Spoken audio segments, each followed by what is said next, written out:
بسم الله الرحمن الرحيم. إن الحمد لله نحمده ونستعينه ونستغفره ونعوذ بالله من شرور أنفسنا ومن سيئات أعمالنا من يهده الله فلا مضل له ومن يضلل فلا هادي له أشهد أن لا إله إلا الله وحده لا شريك له وأشهد أن محمدا عبده ورسوله صلى الله عليه وسلم. اللهم صل على محمد وعلى آل محمد كما صليت على إبراهيم وعلى آل إبراهيم إنك حميد مجيد. اللهم بارك على محمد وعلى آل محمد كما باركت على إبراهيم وعلى آل إبراهيم إنك حميد مجيد. أما بعد فإن خير الحديث كتاب الله وخير الهدي هدي محمد صلى الله عليه وسلم وشر الأمور محدثاتها وكل محدثة بدعة وكل بدعة ضلالة وكل ضلالة في النار. أعوذ بالله السميع العليم من الشيطان الرجيم. بسم الله الرحمن الرحيم. يا أيها الناس اتقوا ربكم الذي خلقكم من نفس واحدة وخلق منها زوجها وبث منهما رجالا كثيرا ونساء واتقوا الله الذي تساءلون به والأرحام إن الله كان عليكم رقيبا. يا أيها الذين آمنوا اتقوا الله حق تقاته ولا تموتن إلا وأنتم مسلمون. يا أيها الذين آمنوا اتقوا الله وقولوا قولا سديدا يصلح لكم أعمالكم ويغفر لكم ذنوبكم ومن يطع الله ورسوله فقد فاز فوزا عظيما. وقال جل وعلا في مقام آخر إنما يعمر مساجد الله من آمن بالله واليوم الآخر وأقام الصلاة وآتى الزكاة ولم يخش إلا الله فعسى أولئك أن يكونوا من المهتدين. ہر قسم کی حمد و ثنا اللہ وحدہ لا شریک کے واسطے ہیں. درود و سلام نبی دو جہاں احمد مجتبیٰ جناب محمد الرسول اللہ صلی اللہ علیہ وسلم کی ذات بابرکات کے لیے ہیں. مختصر حمد و صلات کے بعد معزز سامعین کرام، معززات سامعات، اللہ تعالیٰ کی بہت بڑی نعمت اور احسان ہے کہ اللہ تعالیٰ نے ہمیں یہاں ایک نئے اپنے گھر میں مل بیٹھنے کا موقع فراہم کیا. یقین جانیے دنیا کے اندر ہر انسان کی اپنی اپنی ایک خواہش ہے اور ہر انسان دنیا کے اندر اپنے اپنے سوچ اور فکر کے مطابق اچھی سوسائٹی، اچھا محلہ اور اچھی جگہ تلاش کرتا ہے.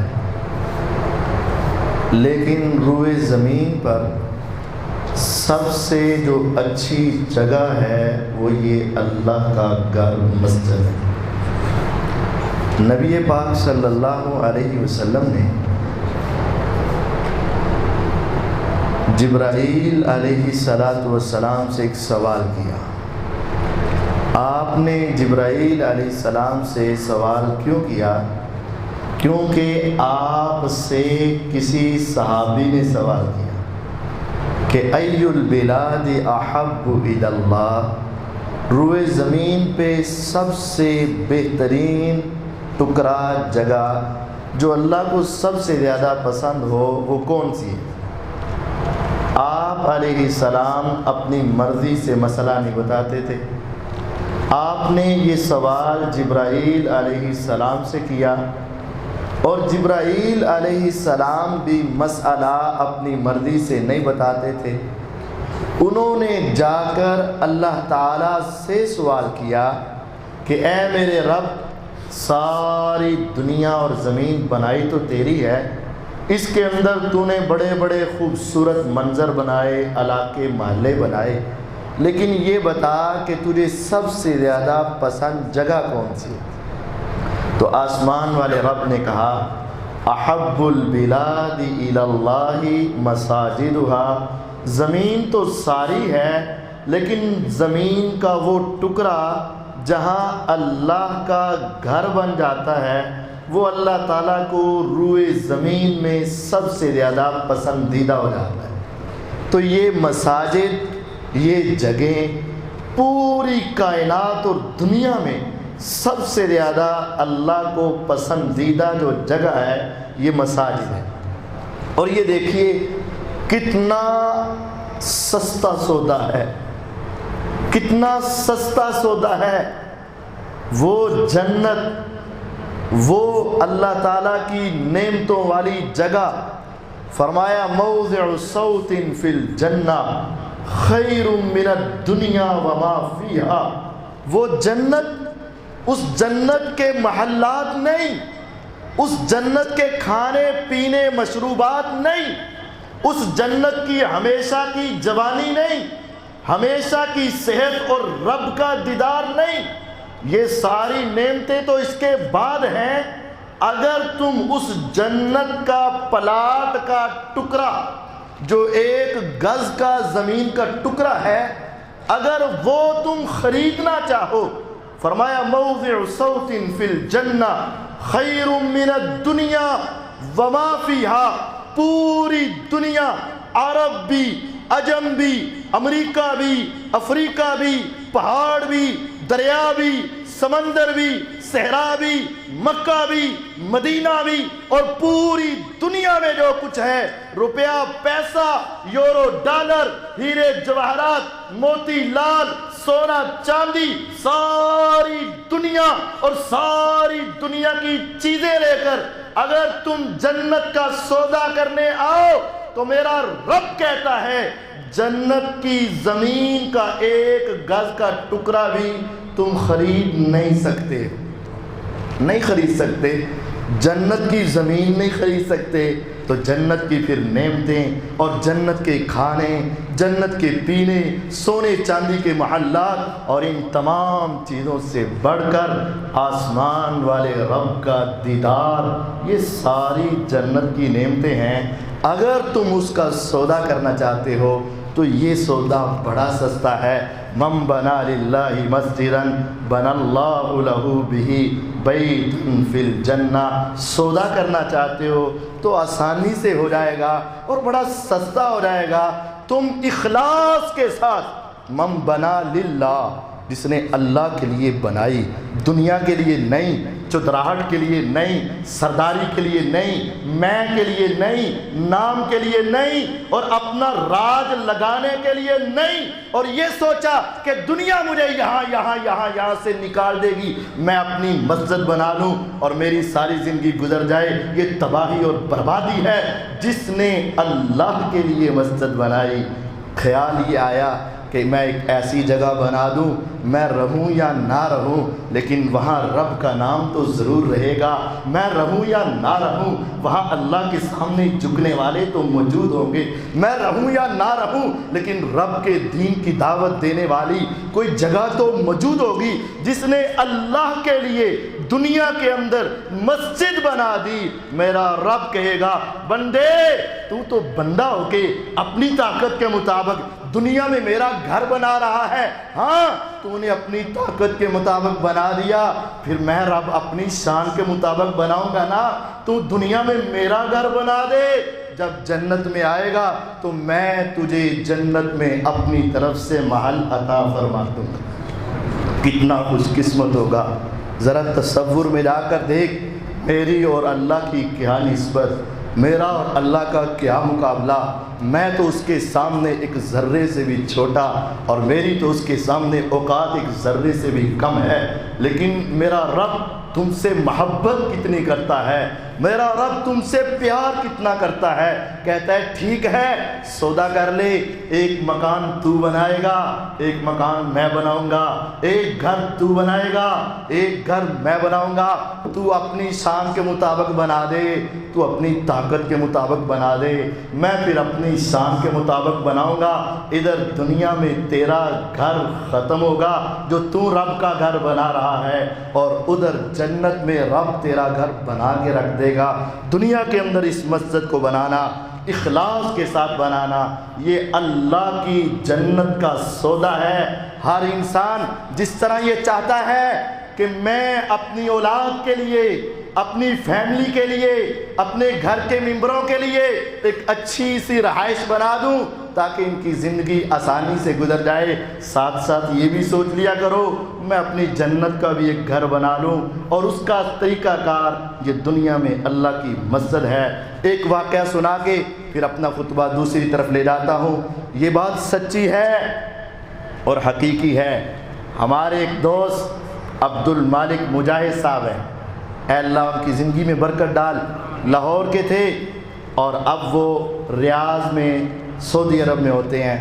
انہوں نے یہ بات بتائی، اور ہمارے بڑے عالم دین فاضل مدینہ یونیورسٹی مولانا عبد الغفار اعوان حافظہ اللہ، بڑے عظیم آدمی ہیں، مدینہ یونیورسٹی سے پڑھے ہیں، مسجد نبوی میں درس دیتے رہے ہیں، آج کل بھی وہ شیخ الحدیث ہیں۔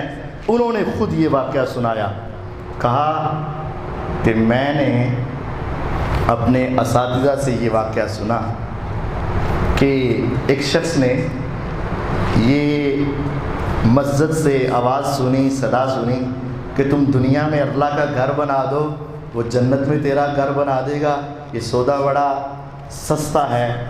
اس نے یہ ٹھان لی کہ میں دنیا میں اللہ کا گھر بناؤں گا اور سارا ہی بناؤں گا۔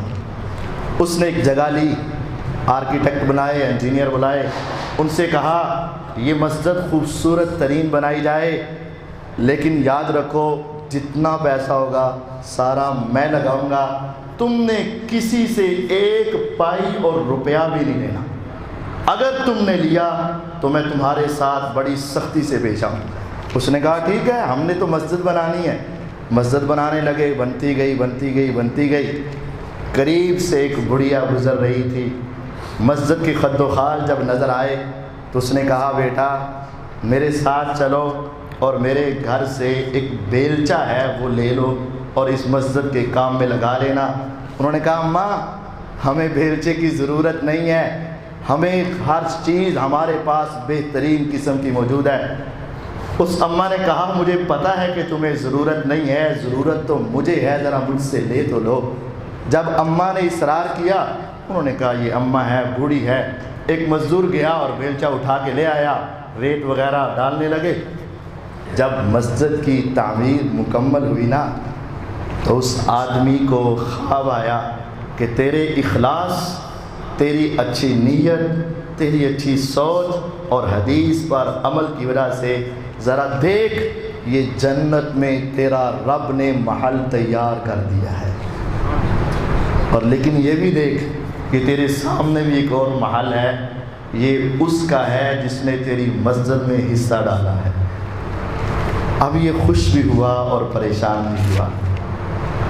صبح ہوئی تو سب کو حاضر کر لیا، میں نے تمہیں کہا تھا کہ مسجد میں کوئی حصہ نہیں ڈالنا، پھر تم نے کیوں ڈالا؟ انہوں نے کہا ہم نے نہیں ڈالا، ہم نے کسی سے کوئی پیسہ کوئی چیز نہیں لی، ان کو بھول چکا تھا۔ جب اصرار کیا گیا انہوں نے کہا ہاں اور تو کچھ نہیں لیا، بس ایک بوڑھی اماں کے اصرار پہ بیلچہ لیا تھا۔ پتہ کرو وہ اماں کہاں سے آئی۔ وہ اماں کے گھر میں پہنچا اور جا کر کہتا ہے اماں مجھے تیرے ساتھ ایک بات کرنی ہے، میرے ساتھ سودا کر لے، جو تو نے بیلچہ دیا تھا اس کی جو قیمت ہے وہ 10 گنا بڑھا کے مجھ سے لے لے۔ اس نے کہا بیٹا جو تو دیکھ چکا ہوگا میرے رب نے بھی رات کو مجھے کچھ دکھا دیا ہے۔ اس نے کہا اماں کیا دیکھا؟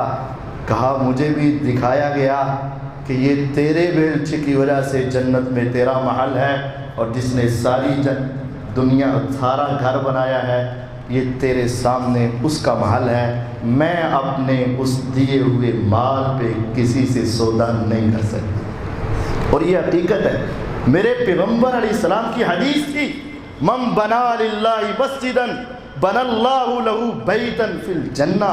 جتنی طاقت ہے، جتنی استطاعت ہے، جتنا تمہارے پاس مال ہے یہ تو اللہ نے دیا ہے نا، یہ تقسیم تو تمہاری نہیں۔ اگر تم پوری مسجد کے لیے جگہ نہیں خرید سکتے پریشان مت ہو، پوری مسجد تعمیر نہیں کر سکتے پریشان مت ہو۔ میرے پیغمبر علیہ السلام کی حدیث ہے جس شخص نے چڑیا کے گھونسلے کے برابر بھی مسجد کو تعمیر کیا اللہ اس کے لیے بھی جنت کا محل بنا دیں گے۔ چڑیا کے گھونسلے کے برابر مسجد تو کوئی بن نہیں سکتی۔ مطلب یہ ہے جس نے تھوڑا سا بھی حصہ اخلاص کے ساتھ، یہ شرط ہے اخلاص کے ساتھ، جس نے تھوڑا سا بھی حصہ مسجد اور رب کے گھر کی تعمیر کے لیے لگایا وہ اگر قبول ہو گیا تو یقیناً اللہ اس کے لیے جنت کو بنا دیں گے۔ میں ایک واقعہ کبھی نہیں بھولتا، ہم نے مسجد بنائی لاکھوں نہیں، یقین جانیے کوئی 7-8 کروڑ روپیہ مسجد کی تعمیر پہ ہمارا لگ چکا ہے، لیکن مجھے اکثر لوگ یاد نہیں ہیں، ایک آدمی مجھے ابھی تک یاد ہے اور وہ شاید زندگی بھر کبھی نہ بھول سکے، اور مجھے یقین ہے کہ وہ رب بھی اس کے اس عمل کو ضرور یاد رکھے گا۔ اے سیدھے کر اس میں سب کی توجہ خراب مت کرو۔ وہ بات کیا ہے؟ لوگوں نے لاکھوں دیے مجھے، کروڑوں بھی دیے لوگوں نے، لیکن مجھے ایک شخص ابھی یاد ہے، مسجد کی بنیادوں کی کھدائی ہو رہی تھی اور ایک شخص پھٹے پرانے کپڑوں میں مزدوری کر کے گزر رہا تھا۔ جب اس نے دیکھا کہ یہاں کام ہو رہا ہے اس نے کہا مجھے مزدور رکھ لو۔ ہم نے کہا یہ مسجد کی تعمیر کے لیے کھدائی ہو رہی ہے، اپنا حصہ بتا کیا ڈالے گا؟ اس نے کہا بس میں مزدور بن جاؤں گا۔ کوئی 2-4-6 گھنٹے مسجد کی بنیادوں کو کھدائی کرتا رہا اور جاتے وقت اپنی جیب سے 10 روپے کا نوٹ اتنے چھپا کے اخلاص کے ساتھ دیا، کعبے کے رب کی قسم وہ بندہ آج تک میری آنکھوں کے سامنے ہے، کبھی بھول نہیں رہا۔ اور مجھے پیغمبر کی وہ حدیث یاد آئی اتقوا النار ولو بشق تمرہ۔ لوگو جہنم کی آگ کو ٹھنڈا کرنا چاہتے ہو، اگر تم دل کے اخلاص کے ساتھ مال زیادہ نہیں دے سکتے تو نہ دو، ایک کھجور کے 2 ٹکڑے کر کے آدھا حصہ بھی اگر اخلاص کے ساتھ دے دو گے نا، آسمان والا رب جہنم کی آگ کو ٹھنڈا کر کے تمہیں جنت میں داخل کر دے۔ اور اس آدمی نے گھونسلے کے برابر مسجد میں حصہ ڈالا، میرا رب یقیناً اس کے لیے جنت کو تیار فرما کے رکھے گا۔ مسجد سے پیار، مسجد سے محبت، مسجد سے عقیدت، مسجد کے ساتھ دل لگاؤ، مسجد کے ساتھ دل لگاؤ۔ رجل قلبہ معلق بالمساجد۔ بعض لوگ ہر روز ایک تھڑے پہ بیٹھتے ہیں، بعض لوگ ہر روز ایک محفل اور مجلس لگاتے ہیں، جب تک وہ مجلس نہ لگے اس وقت تک دل کو سکون اور اطمینان نہیں ملتا ان کو۔ ہاں یہ دنیا کی محفلیں اور مجلسیں تمہیں یاد نہیں رہیں گی، لیکن یاد رکھو اگر تم چاہتے ہو کہ تمہاری روز قیامت نجات ہو، مسجد سے ایسا دل لگاؤ کہ اگر ایک دن تم لیٹ ہو جاؤ تمہیں ٹینشن شروع ہو جائے، مسجد سے دل لگاؤ، اگر ایک دن نہ جا سکو تو تمہارے دل کو بے چینی لگ جائے۔ وَرَجُلٌ قَلْبُهُ مُعَلَّقٌ بِالْمَسَاجِدِ، جس نے آج مسجد سے گہرا تعلق جوڑ لیا، روز قیامت میدان محشر 50,000 سال کا دن، 1 میل کے فاصلے پہ سورج، یوم تبدل الارض غیر الارض والسماوات، آسمان بدل جائے گا، زمین بدل جائے گی۔ یہ سورج 1 میل کے فاصلے پہ، کسی کے جسم پہ لباس نہیں، کسی کے پاؤں میں جوتا نہیں، سر ڈھانپنے کے لیے کوئی کپڑا نہیں، اوپر کوئی چھت نہیں، چلچلاتی دھوپ میں، دوپہر کے وقت میں، گرمی کے عالم میں، اربوں انسانیت کے ہجوم اور ہوس میں سارے لوگ وہاں بے لباس کھڑے ہوں گے اور چلچلاتی دھوپ کے اندر پسینے میں شرابور ہوں گے۔ اچانک آواز آئے گی، فلاں بندے آجا۔ یا رب میں، ہاں تو؟ اللہ کدھر؟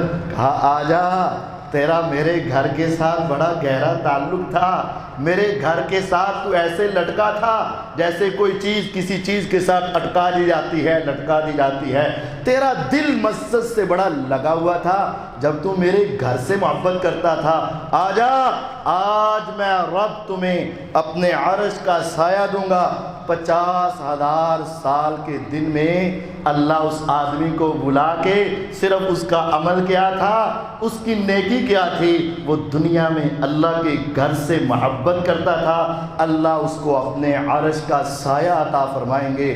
تصور میں جا کے دیکھو، آج کسی علاقے میں رہو اور وہاں کوئی اعلیٰ لوگ رہتے ہوں، جب تم نے اپنا ایڈریس بتانا ہوتا ہے، کہتا وہی جدھر فلاں فلاں رہتا ہے، وہی جدھر فلاں فلاں رہتا ہے، وہ میری گلی محلے میں رہتا ہے۔ ذرا تصور کر اس بندے کی عظمت کا کیا کہنا ہوگا۔ کہا تو آجا، اس چھت کے نیچے آجا، نیچے تو کھڑا ہو جا اور اوپر آسمانوں کا رب اپنے عرش پہ موجود ہوگا۔ اللہ کے عرش کے سائے میں اس انسان کو بلایا جائے گا جس کا تعلق مسجد کے ساتھ لگ گیا۔ صبح بھی فکر تو مسجد کی، دوپہر کو فکر مسجد کی، شام کو فکر مسجد کی۔ آج چند سال مسجد سے دل لگا لے، 50,000 سال کے دن میں میرا رب تمہیں اپنے عرش کا سایہ عطا فرمائے۔ اور یہ سایہ ایک بات کی ضمانت ہے کہ جو رب تجھے چند دن، یہ 50,000 دن سال آخرت کے مقابلے میں بہت تھوڑے ہیں، جو تمہیں چند سال اس دھوپ کی شدت میں کھڑا نہیں دیکھ سکتا، وہ رب تمہیں پکڑ کے ہمیشہ کی جہنم میں کیسے پھینکے گا؟ جب رب کہتے ہیں بندے یہ دھوپ بھی تیرے جسم پہ پڑے تو مجھے برداشت نہیں ہے، تو میرے عرش کے سائے میں آ جا، تو وہ رب کیسے چاہے گا کہ بندے تو جہنم میں چلا جا؟ مطلب یہ ہے، اگر آج اس مسجد سے، اللہ کے گھروں سے خصوصی پیار کرو گے، اللہ تمہیں اپنی جنت کا پروانہ ضرور عطا کرے گا۔ رمضان کی آمد ہے، مسجدوں کے ساتھ تعلق، پیار مزید بڑھ جاتا ہے اور بڑھنا چاہیے۔ رمضان ماہ مہمان ہے، ایک مہمان مہینہ ہے، ہمیں اس کی قدر کرنی چاہیے، لیکن مہمان کی قدر اس کے آنے سے پہلے بھی کر لینی چاہیے۔ جس طرح مہمان آ رہا ہو اور تمہیں یقین ہو، آنے سے پہلے صفائی کرتے ہو، بٹھانے کا انتظام کرتے ہو اور اس کے بارے میں پوری پلاننگ کرتے ہو، رمضان آ رہا ہے اس کے آنے سے پہلے پلاننگ کر لو۔ پلاننگ کیا ہے؟ دل کے اوپر سارے سال گناہ کر کے نا زنگ لگ گئے ہیں، زنگ چڑھے ہوئے ہیں، نیکی کی اتنی محبت نہیں ہے، گناہ سے اتنی نفرت نہیں ہے، کیونکہ یہ گناہوں کی نحوست ہے۔ رمضان کے آنے سے پہلے رب سے اپنا تعلق سیدھا کر لو۔ بہت سارے لوگ، ان کے دل و دماغ میں یہ بات اور سوچ ہوتی ہے، رمضان آئے گا معافی مانگ لیں گے، رمضان آئے گا نمازیں شروع کر لیں گے، رمضان آئے گا عبادت شروع ہو جائے گی، بس چند دن تو رہ گئے پھر میں اللہ کو یاد کر لوں گا۔ یاد رکھو یہ غلط بات ہے، یہ غلط خیال اور سوچ ہے۔ تمہیں کیا پتا ہمیں رمضان نصیب ہوگا کہ نہیں ہوگا؟ کتنے ایسے لوگ ہیں جو رمضان سے صرف 2 دن پہلے اس دنیا سے چلے جائیں گے؟ کتنے ایسے لوگ ہیں جو رمضان سے 1 دن پہلے اس دنیا سے چلے جائیں گے؟ کتنے ایسے لوگ ہیں جو رمضان سے پہلے 1 رات پہلے اس دنیا سے چلے جائیں گے؟ نہیں یقین تو قبرستان میں جا کے دیکھ لینا، نہیں یقین تو کسی ہسپتال میں جا کے دیکھ لینا۔ تیرے اور میرے پاس کیا گارنٹی ہے کہ ہم رمضان کو پالیں گے؟ ہاں امید ہے، اللہ سے دعا ضرور ہے، لیکن یاد رکھو ہمیں ہر وقت اللہ تعالیٰ سے ڈر کے معافی مانگ کے اپنے معاملے کو صاف کرنا چاہیے۔ اگر زندگی مل گئی دل صاف کے ساتھ، گناہوں سے پاکی کے ساتھ، گناہوں کی نحوست سے بچ کے ہم اس مہینے کا استقبال کریں گے۔ اگر نہ بھی بچی تو ہم معافی لے کر ہی اللہ کی جنت میں چلے جائیں گے۔ رمضان کے آنے سے پہلے اپنے اللہ سے اپنا معاملہ سیدھا کر لو۔ اگر دلوں کے اوپر زنگ رہا رمضان کا وہ استقبال نہیں ہوگا، رمضان کی وہ لذت نہیں آئے گی، رمضان کی وہ برکات نہیں ملیں گی۔ اگر دل پاک اور صاف ہوا، گناہ معاف ہو چکے ہوئے، زنگ اتر چکا ہوا، پھر انسان کو رمضان کی عبادت کی لذت آئے گی۔ اپنے اللہ سے گناہوں کو معاف کروا کے تعلق کو مضبوط کر لو، اور دوسرا کام یہ کرو اپنے گناہ، اپنے روزوں کی قبولیت کے لیے دنیا سے بھی اپنے تعلقات کو صاف کر لو۔ یقین جانیے یہ شیطان ہمارا بڑا دشمن ہے، یہ ہمیں اکساتا ہے، ابھارتا ہے، دنیا میں ہمیں اکڑاتا ہے، تکبر کی بو ہمارے اندر ڈالتا ہے اور ہمیں بڑا بنانے کی کوشش کرتا ہے۔ حقیقت میں وہ ہمیں ذلیل اور رسوا کر رہا ہوتا ہے۔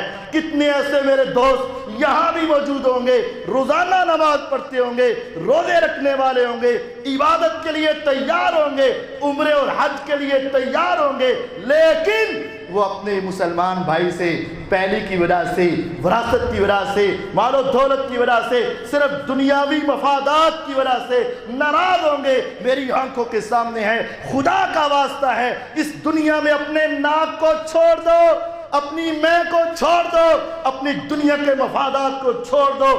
صحیح مسلم کی حدیث ہے، اس حدیث کے بعد بھی اگر کسی کا ایمان نہ جاگے پھر اپنے ایمان کی خیر منائے۔ میرے پیغمبر علیہ السلام کی حدیث ہے، تفتح ابواب الجنہ یوم الاثنین والخمیس، ہر سوموار کو، ہر جمعرات کو آسمان کے رب جنت کے 8 دروازے کھول دیتے ہیں۔ فیغفر لکل عبد لا یشرک باللہ شیئا، میرا رب کہتا ہے فرشتوں میرے پاس دنیا کے نامہ اعمال کو لے کے آؤ، میرے بندوں کے نامہ اعمال کو لے کے آؤ، میری رحمت کو دیکھو، میرے جنت کے 8 دروازے کھلے ہیں۔ اب نامہ اعمال دیکھتے جاؤ، جس کے نامہ اعمال میں کتنی بھی نیکیاں ہیں، لیکن ذرا یہ غور کرنا اس کے اندر شرک کا وائرس تو نہیں ہے۔ اگر شرک کا وائرس نہیں ہے، گناہ ہے، غلطیاں ہیں، نافرمانیاں ہیں، پاپ ہیں، بہت کچھ ہے، لیکن شرک نہیں ہے، اے میرے فرشتوں صرف شرک کو چیک کر لینا۔ اگر شرک نہ ہو تو میں رب کی رحمت دیکھو، یہ جنت کے 8 دروازے کھلے ہیں، میں نے اپنے تمام بندوں کو ہر سوموار اور جمعرات کو معاف کر کے جنت کے داخلے دینے ہیں۔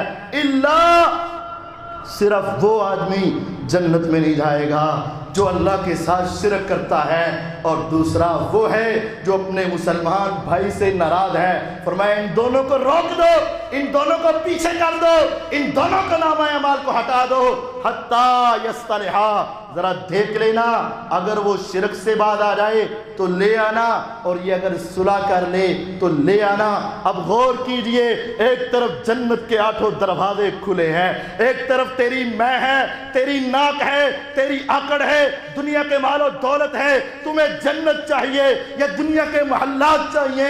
تمہیں جنت کے دروازے کھلے چاہیے یا دنیا کے اندر میں چاہیے؟ تمہیں جنت کے محلات چاہیے یا دنیا کا ناک چاہیے؟ ہاں کہتے ہو دنیا میں ناک نہیں رہتا، اللہ کی قسم نہیں رہے گا تیرا ناک، آنکھیں بند ہونے کی دیر ہے، مٹی کے نیچے دفن کیا جائے گا، چند سالوں کے بعد دیکھ لینا تیرا ناک نہیں رہے گا۔ اگر ناک رکھنا ہے تو میں تمہیں بتاتا ہوں، یہاں تو تھوڑی دنیا ہے، ایک وقت ایسا ہوگا انبیاء موجود ہوں گے، اولیاء موجود ہوں گے، شہداء موجود ہوں گے، صلحاء موجود ہوں گے، اتقیاء موجود ہوں گے، ساری انسانیت اور محمد الرسول اللہ صلی اللہ اللہ علیہ وسلم موجود ہوں گے، رب کے سامنے تمہیں آنا پڑے گا۔ اگر ناک رکھنا چاہتے ہو تو اس دن ناک رکھ لینا، وہ ناک اسی طرح رہے گا۔ اگر آج ناک کی میں کو مٹا دو گے، روز قیامت تمہارا ناک رہ جائے گا۔ اگر آج ناک رکھ لیا، پھر روز قیامت ناک نہیں رہے گا۔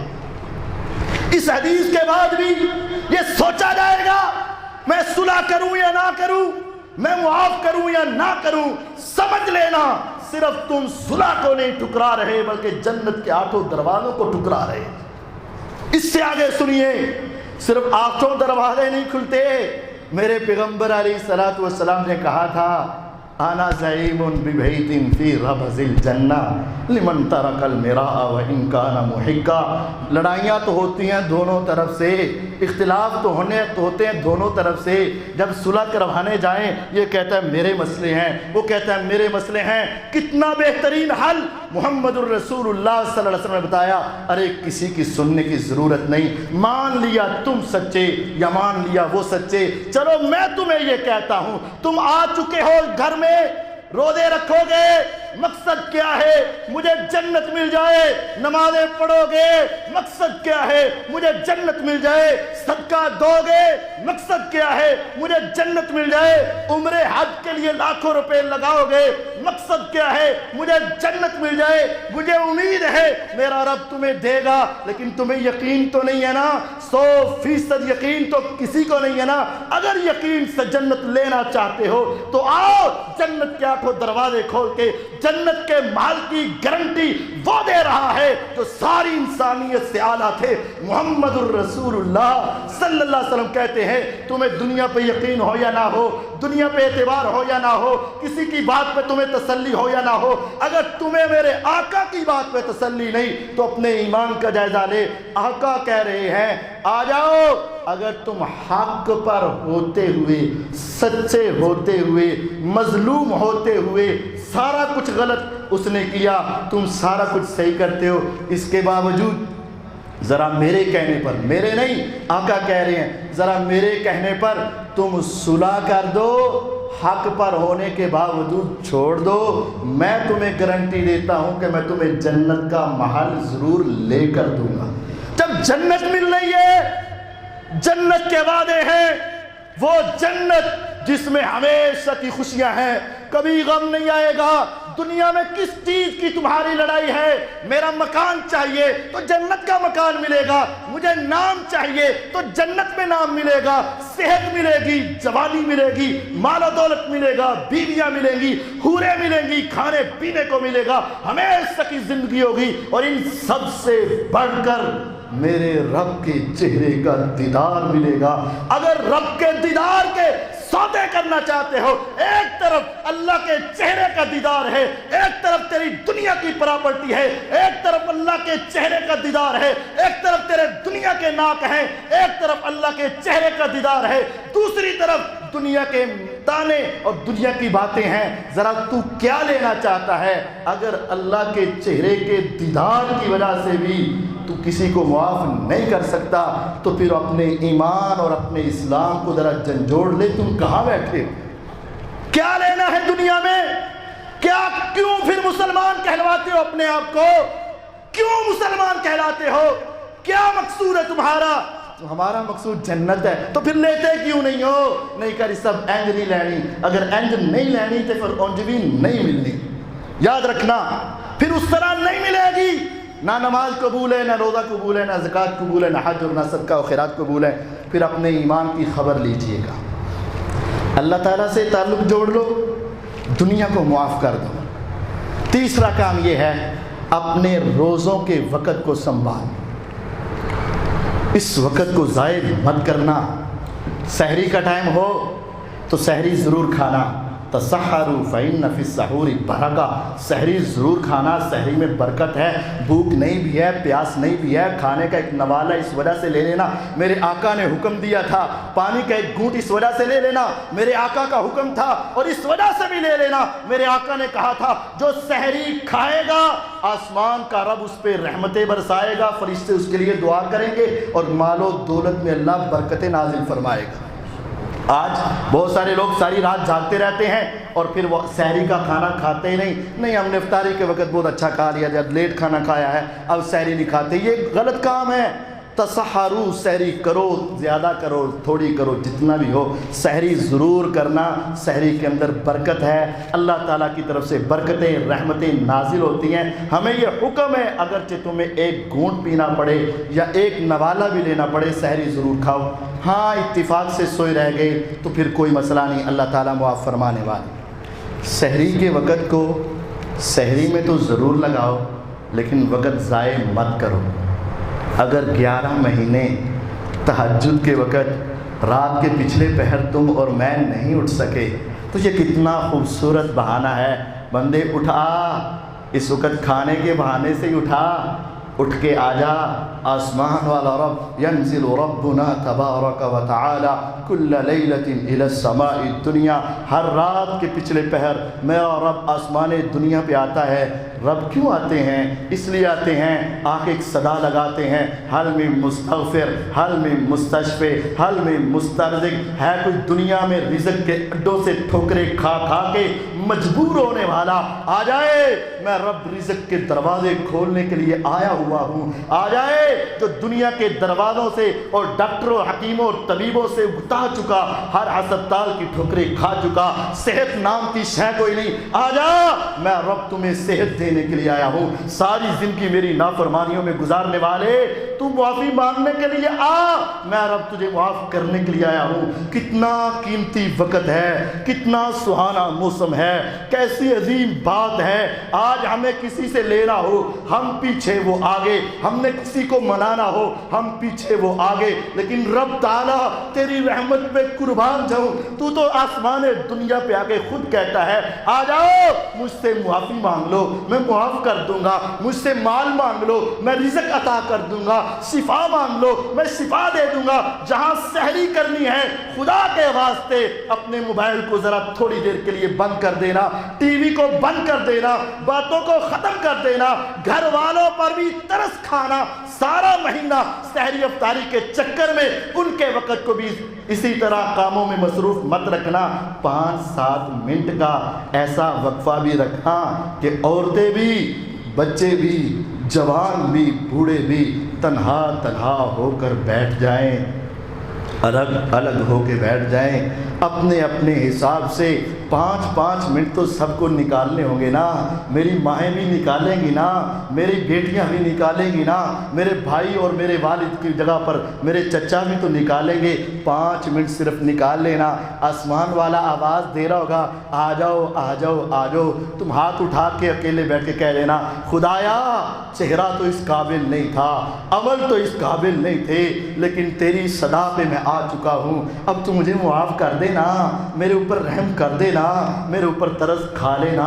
خدایا دنیا ترس نہیں کھاتی، تو ارحم الراحمین ہے۔ یقین جانو دنیا کے سامنے اپنے شکوے مت کرنا، دنیا کے سامنے اپنے پیٹ سے کپڑے مت اٹھانا، دنیا کے سامنے اپنی شکایتیں مت لگانا۔ اگر لگانی ہے تو وہ سننے کے لیے آیا ہے، وہی تیری ساری ضروریات کو پورا کرے گا۔ اگر اولاد نہیں ہے تو اس کو منا کر تو دیکھ لے، اگر اولاد نافرمان ہے تو اس وقت اس کو منا کر تو دیکھ لے، مال نہیں ہے اس کو پکار کر تو دیکھ لے، گناہوں کے ڈھیر ہیں اس کو پکار کر تو دیکھ لے۔ دنیا میں کوئی مصیبت ہے اکیلے بیٹھ کے سحری کے وقت کو ضائع مت کرنا، اس وقت آسمان والے رب کو منانے کی کوشش کرنا اور یہ تہیہ کر لینا خدایا میں نے تجھ سے لے کر چھوڑنا ہے۔ میرا رب پھر کہتا ہے آنا عند ظن عبدی بھی، اے بندے جو تو میرے بارے میں گمان کر لیتا ہے نا میں ویسا ہی بن کے دکھا دیتا ہوں۔ اگر تو نے کہہ لیا نا اللہ میں ضد کر رہا ہوں، میں تجھ سے لے کر چھوڑوں گا، میں تجھ سے مانگ کر چھوڑوں گا، میں نے تیرے سامنے ضد کر لی ہے، میں تجھ سے لے کر چھوڑوں گا اور مجھے یقین ہے کہ تو دے کر چھوڑے گا۔ آسمان سے آواز آتی ہے بندے تو میرے بارے میں جیسا تصور کرے گا میں ویسا بن کے دکھا دوں گا۔ سحری کے وقت کو قیمتی بنا لینا، اس کو ضائع مت کرنا، سحری کھانا اور دعا ضرور کرنا، اپنے لیے، میرے لیے، اپنے والدین کے لیے، میرے والدین کے لیے، تمام امت مسلمہ کے لیے اس وقت دعاؤں کے اندر ضرور شریک کرنا۔ پھر اذان ہو، مت سونا، یہ شیطانی عمل ہوتا ہے۔ بہت سارے لوگ روزہ رکھ کے سو جاتے ہیں اور نماز ان کی رہ جاتی ہے۔ مت سونا، نماز پڑھنا فرض ہے، جس طرح روزہ فرض ہے اسی طرح نماز فرض ہے۔ بعض دوست روزہ رکھ لیتے ہیں، نماز چھوڑ دیتے ہیں۔ نماز کی ادائیگی کے بغیر روزے کی قبولیت کا تصور شیطانی تصور ہے۔ پھر سنو، نماز پڑھنے کے بغیر روزے کی قبولیت کا تصور شیطانی تصور ہے۔ غور کیجئے گا، روزہ بھی فرض ہے، نماز بھی فرض ہے، لیکن تھوڑا سا فرق ہے۔ روزہ فرض تھا لیکن مسافر ہوئے، آسمان سے آواز آئی نہیں رکھ سکتا تو چھوڑ دے۔ بیمار تھے، آسمان سے آواز آئی نہیں رکھ سکتے تو چھوڑ دے، بعد میں رکھ لینا۔ دائمی مریض ہو، کہا کسی کو فدیہ دے دو، تیرا روزہ ہو جائے گا۔ اگر عورت ہے، بچے کی ولادت کا وقت ہے، حاملہ ہے، کہا روزہ چھوڑ دے، بعد میں رکھ لینا۔ بچے کو دودھ پلانے والی ہے، کہا روزہ چھوڑ دو، بعد میں رکھ لینا۔ لیکن یقین جانیے، نماز کے بارے میں ایسا نہیں تھا۔ کہا صحت مند ہو تب بھی پڑھو، بیمار ہو تب بھی پڑھو، بیٹھ کے پڑھو، لیٹ کے پڑھو، اشارے سے پڑھو، زبان سے پڑھو۔ نماز کے کلمات نہیں آتے، سبحان اللہ، الحمدللہ، اللہ اکبر، لا الہ الا اللہ، یہی پڑھ لے۔ نماز پڑھنی پڑے گی۔ میدان جنگ ہو، تیر و تلوار چل رہے ہوں، توپے بندوقیں چل رہی ہوں، بم گر رہے ہوں، کہا اس موقع پر بھی نماز پڑھنا تیرے اوپر فرض ہے۔ نماز کی کوئی چھٹی نہیں ہے۔ رمضان کے روزے سال کے بعد 1 مہینہ فرض ہے، نماز 12 مہینے روزانہ 5 مرتبہ فرض ہے۔ سب سے پہلا سوال روزے قیامت نماز کا ہوگا۔ نماز کے بغیر روزے کی قبولیت کا تصور یہ شیطانی تصور ہے۔ جب روزہ رکھو گے تو نماز بھی ساتھ ضرور پڑھنا۔ نماز پڑھ لو، پھر قرآن کی تلاوت بھی کر لینا۔ شہر رمضان الذی انزل فیہ القرآن انا انزلناہ فی لیلۃ القدر کان رسول اللہ صلی اللہ علیہ وسلم یدارس القرآن۔ کیا موقع ہوگا، کیا سہانی گھڑی ہوگی۔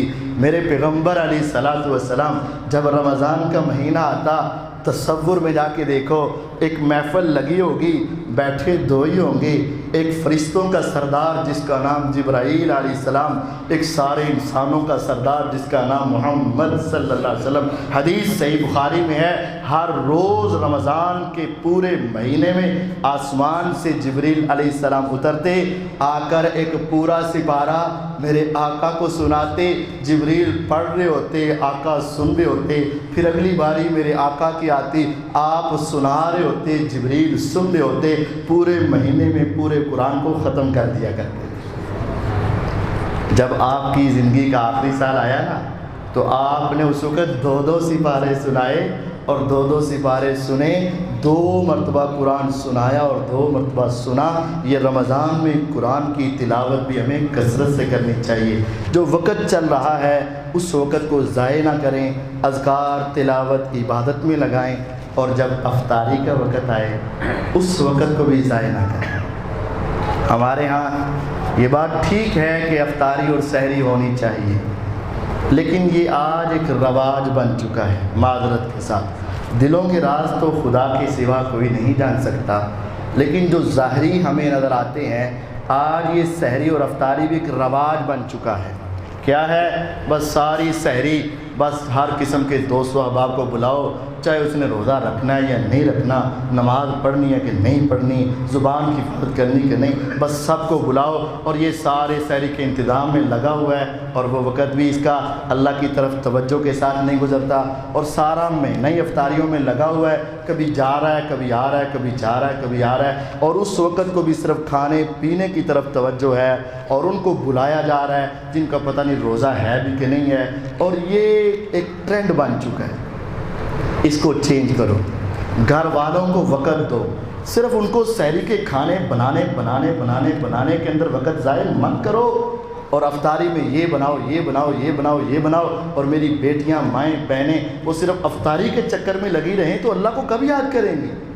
آپ تھوڑا سا وقفہ دیں، ہاں غریبوں کو افطاری کرواؤ، مسکینوں کو افطاری کرواؤ، یتیموں کو افطاری کرواؤ، بیواؤں کو افطاری کرواؤ، نمازیوں کو بھی افطاری کرواؤ، لیکن اس میں یہ بات یاد رہے کہ روزانہ افطاری کے وقت بھی کچھ لمحے تیری دعا کے لیے ہوں، کچھ لمحے تیری اور میری دعا کے لیے ہوں۔ للصائم فرحتان، فرحت عند فطر و فرحت عند لقاء ربی۔ میرے پیغمبر علیہ السلام نے کہا روزے دار کو دو عظیم خوشیاں ملتی ہیں، فرحتان، فرحت یہ عربی کا ایسا لفظ ہے جس کے اندر انتہا درجے کی خوشی۔ آپ نے سنا ہوگا یا دیکھا ہوگا بسا اوقات خوشی کے آنسو انسان کے نکل آتے ہیں، خوشی کا ایسا احساس ہوتا ہے کہ پورے وجود کے ایک ایک انگ انگ میں اس خوشی کا احساس ہو رہا ہوتا ہے۔ میرے پیغمبر علیہ السلام فرماتے ہیں جس کا صحیح روزہ ہوا اور روزہ قبول ہوا اس کو دو ایسی خوشیاں ملیں گی، ایک تب جب روزے قیامت اپنے رب کے چہرے کا دیدار کرے گا، اور دوسری وہ جب وہ اپنے روزے کی افطاری کے لیے کھڑا ہوگا، افطاری کے انتظار میں بیٹھے گا، اس موقع پر بھی یہ خوشی ملے گی۔ یہ خوشی کیسے ملے گی؟ روزہ سارا صحیح ہو اور افطاری کے وقت اس رب کو منا لینا۔ کبھی کبھی ایسا بھی کرنا، کچھ 10-15 دن تو ایسے بھی ہونا جو دنیا سے الگ ہو کے نا اکیلے ہو کے بیٹھ جانا، یہ مشروبات، یہ کھانے، یہ پینے، یہ دسترخوان سارا سال بھی تمہیں میسر ہوں گے، لیکن یہ دن تمہیں دوبارہ شاید مل سکے یا نہ مل سکے۔ اپنی تھوڑی سی کھجوریں اور تھوڑا سا پانی لے کے ذرا مسجد کے کونے میں، مسجد کی چھت میں، گھر کے کونے، گھر کی چھت، کسی کونے میں بیٹھ جانا جہاں کوئی تمہیں دیکھ نہ رہا ہو، تنہائی میں بیٹھ کر جو تم رب سے باتیں کر سکتے ہو نا، کسی کے سامنے اس طرح اپنے دل کے دکھ تم نہیں سنا سکتے، اپنے گناہوں کا اس طرح اقرار نہیں کر سکتے، اپنی زندگی کو اس رب کے سامنے رکھ دے، خدایا میرے پلڑے میں تو سوائے گناہوں کے ہے ہی کوئی نہیں، میری نیکیاں تو ہے ہی کوئی نہیں، یہ تیری رحمت کے سہارے میں یہاں تک پہنچا، اے اللہ میری ساری زندگی کے گناہ معاف کر دے۔ ہاتھوں کو اٹھانا، اس کو منانا، اور یہاں تیرے گناہوں کو دھونے کے لیے کسی صرف کی ضرورت نہیں، صرف تیرے چند آنسوؤں کی ضرورت ہے، چند آنسوں کی ضرورت ہے۔ میرے پیغمبر علیہ الصلوۃ والسلام نے فرمایا تھا لن یلج النار رجل بکا من خشیۃ اللہ حتی یعود اللبن فی الزر۔ ایک گوالا گائے بھینس بکری کا دودھ نکالتا ہے، تھنوں سے دودھ نکلتا ہے، جس راہ سے نکل آئے ساری دنیا مل کر ادھر سے واپس نہیں کر سکتی۔ فرمایا جس طرح نکلا ہوا دودھ واپس نہیں جائے گا، اگر سچے طور پر تیری آنکھ سے اس کے ڈر سے آنسو نکل آیا تو تو بھی جہنم میں نہیں جائے گا۔ میرا رب تیرے آنسو کی قدر کرے گا۔ اس وقت تنہائی میں بیٹھ کے اس کو منانا نا، ثلاث دعوات مستجابات لا شک فیہن، نبوت کی زبان کے موتیوں سے قیمتی کلمات نکلے، پہاڑوں سے ٹھوس کلمات نکلے، ساری دنیا سے سچی زبان بولی تو کہنے لگی لوگوں 3 قسم کی دعاؤں کو آسمان کا رب کبھی رد نہیں کرے گا۔ دعوت الصائم عند فطرہ، روزے دار جب افطاری کے وقت ہاتھوں کو اٹھا کے آنسو بہا کے اس رب سے کچھ مانگتا ہے نا، میرا رب کہتا ہے بندے تو میرے کہنے پہ، میرے حکم پہ کھانے سے رکا، پینے سے رکا، تیری آنکھوں کے اندر گناہ نہ ہوا، تیری کانوں سے گناہ نہ ہوا، تیری زبان سے گناہ نہ ہوا، کیونکہ تو نے اپنے آپ کو روک کے رکھا۔ اب مانگ کیا مانگتا ہے؟ تیرا رب تجھ سے وعدہ کرتا ہے ہر شے تجھے عطا کرے گا۔ اس موقع کو غنیمت جان کے اس رب کے سامنے اپنے آپ کی ساری حاجتیں رکھ دینا، سحری اور افطاری کے وقت کو کامیاب اور کامران بنا لینا، اور اس وقت کو اپنے لیے ذرا محفوظ کر لینا، اور اس کے ساتھ ساتھ تہجد اور تراویح کا اہتمام کر کے اللہ کی عبادت میں ایک دوسرے سے آگے سے بڑھنا۔ اے میرے رب ہمیں اپنے آنے والے رمضان مہینے کی قدر کرنے کی توفیق عطا فرمانا، اور ہمیں اس کی برکات سمیٹنے کی توفیق عطا فرمانا۔ وآخر دعوانا ان الحمد للہ رب العالمین۔